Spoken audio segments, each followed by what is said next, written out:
Ce journal vous est offert par le FPI, Fonds de promotion de l'industrie, votre partenaire privilégié pour la réussite de vos projets.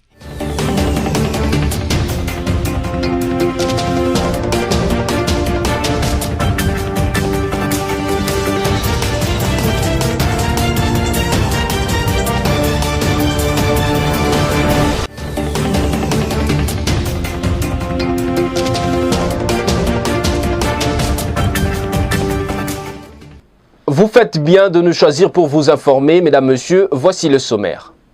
Le coronavirus ne cesse de faire de ravages dans le pays. La République démocratique du Congo compte désormais 98 cas testés positifs. 4 provinces du pays sont touchées, notamment Kinshasa, l'Ituri, le Sud Kivu et le Nord Kivu. Crise sanitaire en RDC suite à la pandémie du Covid-19. Le gouverneur de la province du Nord Kivu, Karli Nzanzu Kasivita, annonce la suspension des mouvements de personnes entre le Nord et le Sud Kivu. Cette décision a été prise suite à l'enregistrement d'un nouveau cas dans la ville volcanique de Goma. Enfin, pour clôturer le mois de mars en beauté, mois dédié à la femme, Marie-Olive Lembe-Kabila, présidente de l'ONG Initiative Plus, a consacré cette dernière journée du mois de mars aux travaux champêtres, notamment à la récolte de tomates à la ferme Espoir de Kingakati. Bienvenue à toutes et à tous. Le président de la République, Félix Antoine Tshisekedi Tshilombo, vient d'ordonner la traque et l'arrestation immédiate de Gédéon Kyungu, chef de la milice Bakata Katanga, en fuite depuis son insurrection avec ses miliciens dimanche 29 mars à Lubumbashi, chef-lieu de la province du Haut-Katanga, causant mort d'homme. Images et commentaires.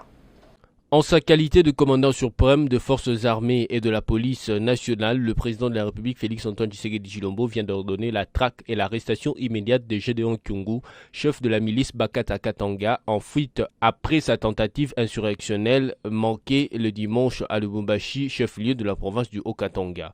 Préoccupé par la situation sécuritaire sur l'ensemble du territoire national et particulièrement dans le Haut-Katanga, le chef de l'État a réuni le lundi 30 mars 2020 les Conseil supérieur de la défense à la Cité de l'Union africaine. Le ministre de la Défense nationale, le chef d'état-major général des FARDC, les conseillers spéciaux en matière de sécurité, le vice-premier ministre en charge de l'Intérieur, l'administrateur général de l'ANR, les DG de la DGM et le chef de la maison militaire ont pris part à cette importante réunion. Le ministre de la Défense nationale, Aimé Moukena, a déclaré à la presse au sortir de la réunion que le chef de l'État leur a fait part de sa plus grande consternation à la suite de l'insécurité créée lundi à Lubumbashi par Kyungu Gédéon et ses miliciens causant la mort des innocents et paisibles citoyens.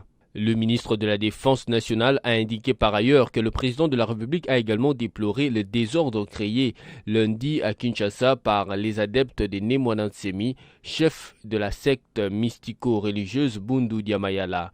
Avec fermeté, le chef de l'État a ordonné que les dispositions soient prises afin que pareille situation ne se reproduise. Il a déploré le fait que ces deux événements se sont déroulés à un moment où le pays est en train de faire face à une guerre asymétrique qu'est Covid-19 qui décime nos populations. Le président de la République a décidé l'envoi à Lubumbashi des responsables au plus haut niveau afin d'élucider cette question et d'établir les responsabilités. Ce mardi 31 mars 2020 à la primature, le Premier ministre Sylvestre Ilunga Ilunkamba a présidé la traditionnelle réunion de conjoncture économique qui, une fois de plus, s'est élargie à la FEC et à la NEP. Le gouvernement demande à la nation de garder son calme car il n'y aura pas rupture de stock alimentaire jusqu'au fin juin. Images et commentaires. À la primature, depuis quelques temps, les réunions se succèdent pour veiller sur l'économie nationale et les finances publiques. Ce mardi, le Premier ministre a présidé la traditionnelle réunion des conjonctures économiques qui, une fois de plus, s'est élargie à la FEC et à la NEP. La réunion s'est naturellement penchée sur la situation économique en rapport avec les contre-coups de la pandémie du coronavirus et la contribution des opérateurs économiques pour y faire face. Selon le vice-premier ministre en charge du budget, Baudouin Mayo Mambeki, la réunion a noté que l'économie mondiale est affectée par cette pandémie du coronavirus. Cette situation impacte négativement l'économie de la RDC qui a connu une inflation rapide qui, heureusement, n'a pas dépassé les limites projetées par les gouvernements. En plus des effets directs du coronavirus, cette inflation est due aussi à la spéculation sur les marchés intérieurs à la suite des mesures prises en rapport avec les confinements. Baudouin Mayo Mambeke a cependant fait état des assurances de la FEC quant à la disponibilité au pays des stocks jusqu'à fin juin, ce qui devait épargner le pays de toute pénurie. Des efforts seront fournis pour assurer un renouvellement régulier de ces stocks. À ce sujet, le Premier ministre Sylvestre Ilunga Ilunkamba a instruit le ministre du Commerce d'explorer la possibilité d'organiser un grand marché qui sera alimenté directement par les grossistes en faveur des populations quinoises. Par contre, a poursuivi le patron du budget national, la chute des cours des principaux produits d'exportation de la RDC s'est fait ressentir sur les recettes d'importation, mais le gouvernement espère qu'il s'agit d'une situation passagère liée à la crise sanitaire. Il s'emploie d'ailleurs à endiguer ces effets avec les concours de la communauté internationale engagée dans ces combats. Le VPM au budget a enfin invité la population à garder son courage et avoir foi en la nation en ne cédant pas au pessimisme. Comme vous l'avez suivi au sommaire, la République démocratique du Congo compte désormais 98 cas testés positifs au Covid-19, dont 4 décès. L'équipe de riposte contre la maladie à coronavirus a rapporté lundi 30 mars 17 nouveaux cas. Après Kinshasa, l'Ituri et les Sud Kivu, c'est le Nord Kivu qui vient d'être touché avec un cas positif. L'Institut national de recherche biomédicale a annoncé 17 nouveaux cas confirmés de coronavirus, dont 8 cas importés et 9 cas locaux lundi 30 mars 2020.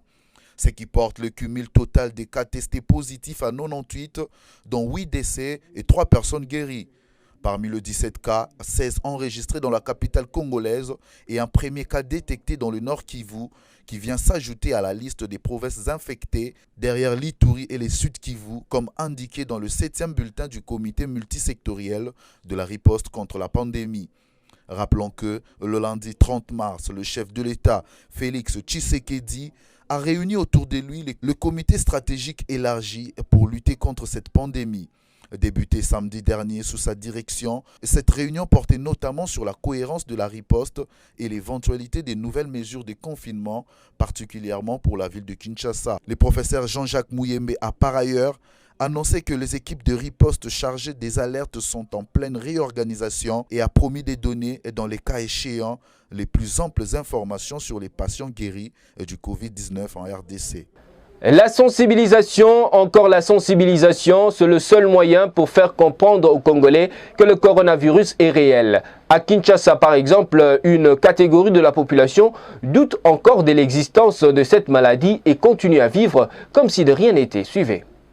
Depuis la déclaration du premier cas positif de Covid-19 en République démocratique du Congo, précisément dans sa capitale Kinshasa le 10 mars 2020, tous les yeux sont braqués sur l'évolution de cette maladie. Pour limiter la propagation de cette pandémie dans le pays, les autorités tant politiques que sanitaires ont pris une série de mesures pour limiter la propagation du coronavirus. Malheureusement, beaucoup sont ceux qui ont du mal à appliquer ces mesures dans leur vie quotidienne. Pourquoi ? Parce qu'une catégorie de la population ne comprend pas encore la gravité de la situation. Omoni biso na kati ya RDC maladi soki ezali yo za journaliste bointerprete yango ke lobi ke maladi ezali tokomi komona lelo bato bakomi kotya babo na fasi na biso en dehors nana matacha yango ngana yo est-ce que totye biloko yango toyeba kobanga nzambe mama so boza na posa moyen quelque chose pour vivre nango. Ce genre de mesures ralentissent l'exécution de mesures. La distanciation sociale n'est pas respectée. Les attroupements de plus de 20 personnes sont toujours visibles dans le carrefour de la capitale. Pendant ce temps, le nombre de cas positifs ne cesse d'augmenter dans les pays. Il sied de préciser que le coronavirus est une réalité et il faut se protéger et protéger ses proches. Aux autorités de revoir la politique de sensibilisation pour éviter les pires. Dans la province du Nord Kivu, crise sanitaire en RDC suite à la pandémie du Covid-19, le gouverneur de cette province, Carly Nzanzu Kasivita, a annoncé la suspension des mouvements de personnes entre le Nord et le Sud Kivu. Cette décision a été prise suite à l'enregistrement d'un nouveau cas dans la ville volcanique de Goma. Stella Hachima. Covid-19 en République démocratique du Congo, le gouverneur du Nord Kivu, Carly Nzanzu Kasivita, a annoncé ce lundi la suspension de mouvements de personnes pour 2 semaines entre le Nord Kivu et Sud Kivu pour limiter la propagation de cette pandémie planétaire. Cette décision est prise suite à l'enregistrement de 2 cas du Covid-19 à Bukavu, au Sud Kivu, et un autre cas à Goma, au Nord Kivu. Ici, de noter que cette mesure durera 14 jours en attendant l'évolution du coronavirus au pays. Confirmé par l'Institut national des recherches biomédicales, le premier cas de coronavirus dans la ville de Goma est un Nigérien de 44 ans qui travaille dans une organisation humanitaire dans cette ville volcanique qui s'était présenté à l'hôpital le 23 mars pour toux et douleurs thoraciques. Il a été mis en isolement le même jour, a expliqué le gouverneur Carly Nzanzu Kasivita. Et puis au Sud Kivu, le gouverneur de province Théongo Abidjekasi a confirmé lundi 30 mars des premiers cas de la pandémie du coronavirus à Bukavu. Les personnes infectées ont été acheminées dans un centre approprié pour l'isolement vers Bouidi, à 4 km du centre-ville, où ils devront attendre des soins appropriés. Mais déjà, des organisations de droits de l'homme dénoncent les conditions hygiéniques des victimes du Covid-19. Suivez les reportages de nos confrères à Bukavu. La confirmation a été faite lors d'un point de presse organisé au cabinet du gouverneur sur l'état de la province sur le plan sanitaire. À cette occasion, il a demandé à la population de rester à sa garde et de ne pas paniquer tout en respectant les règles hygiéniques édictées par les services de santé au pays. La province du Sud Kivu a enregistré 2 cas testés positifs dans la ville. Je demande à la population de rester vigilante et sereine. Un virus aussi dangereux que le coronavirus ne peut être vaincu par la peur, mais plutôt par la mise en pratique de mesures de prévention et la collaboration de nous tous. Annonce qui suscite déjà des réactions au sein des organisations de droits de l'homme au Sud Kivu, qui fustigent entre autres la manière dont l'annonce a été faite par le numéro 1 de la province. Aussi l'état dans lequel se trouveraient ces présumés malades de la pandémie. Nous disons clairement qu'ils vivaient dans des conditions déplorables, des conditions inhumaines, où il n'y a ni l'eau, ni électricité, ni à manger, ni à boire. Les gouvernements congolais et ses partenaires devraient prendre vraiment cette question au sérieux. Vous avez également suivi au sommaire le mois de mars dédié à la femme. Ses clôtures, c'est 31 mars 2020. Pour ne pas que cela passe inaperçu, Marie-Olive Lembe Kabila, présidente de l'ONG Initiative Plus, a consacré cette journée aux activités champêtres à la ferme Espoir de Kingakati, notamment dans la récolte de tomates. Suivez les commentaires dans cet élément signé Stella Hachima. Le mois de mars dédié à la femme touche à sa fin. Pour la clôturer en bonté et à sa manière, Marie-Olive Lembe Kabila, présidente de l'ONG Initiative Plus OLK, épouse du président honoraire Joseph Kabila Kabonge, l'a fait à travers des activités champêtres à la ferme Espoir de Kingakati. En cette période de crise sanitaire, Marie-Olive Lembe Kabila, dans sa peau d'agricultrice, elle a salué toutes les femmes de la République démocratique du Congo, particulièrement la distinguée première dame de la République, Denise Nyakeru Tshisekedi, qui milite pour les combats de la faim en République démocratique du Congo. Ce journal est terminé. En voici le rappel de principaux titres. Le coronavirus ne cesse de faire de ravages dans le pays. La République démocratique du Congo compte désormais 98 cas testés positifs.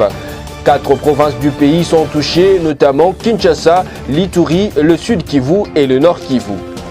Crise sanitaire en RDC suite à la pandémie du Covid-19. Le gouverneur de la province du Nord Kivu, Carly Nzanzu Kasivita, annonce la suspension des mouvements de personnes entre le Nord et le Sud Kivu. Cette décision a été prise suite à l'enregistrement d'un nouveau cas dans la ville volcanique de Goma.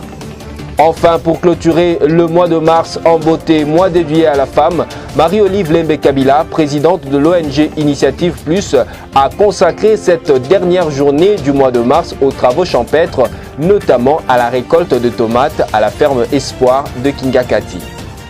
C'est par ici que nous bouclons complètement la boucle. Mesdames, Messieurs, notez et retenez que le coronavirus est réel et vous devez vous protéger. Merci et au revoir.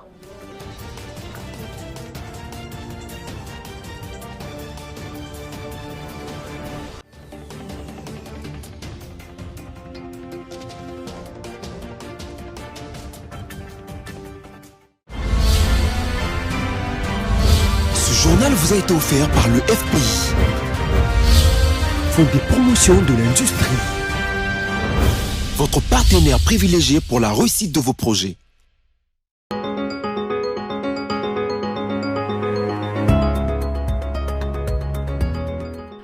Mesdames et messieurs, bienvenue à la lecture de médias en ligne sélectionnés et résumés pour vous sur BSC Télévision ce mardi 31 mars 2020.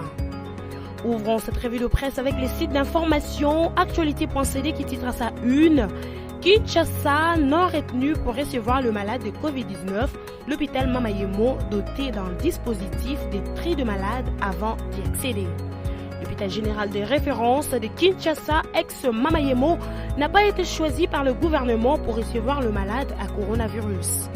Mais au regard du nombre de patients et gardes-malades qu'il reçoit par jour, il a été doté d'un dispositif de tri avant tout accès et dans l'enceinte afin de dénicher tout cas suspect de Covid-19. Ce centre de tri va permettre d'isoler tout cas suspect, qu'il soit malade ou visiteur, pour l'empêcher d'accéder à l'hôpital de peur de propager la maladie. Le ministre de la Santé publique, Dr Eteni Longondo, fait la ronde ce mardi 31 mars dans les différents sites ciblés pour recevoir le malade à coronavirus. Certains sites sont en construction, d'autres en cours de réhabilitation. Parmi les hôpitaux choisis, il y a la clinique quinoise qui sera dotée d'un pavillon avec une capacité d'accueil de 40 malades de coronavirus par jour. Poursuivons cette revue de presse avec les sites d'information. Forum des As qui titre à sa une Sami Badibanga préconise un plan Marshall. Le Premier ministre honoraire appelle par ailleurs le gouvernement à apporter à 6 au lieu de 3 mois la durée des mesures prises le jeudi 27 mars 2020. Le virus Covid-19 a contaminé la population et l'économie mondiale. Il va frapper la santé de la population, nos entreprises, notre économie et nos finances publiques.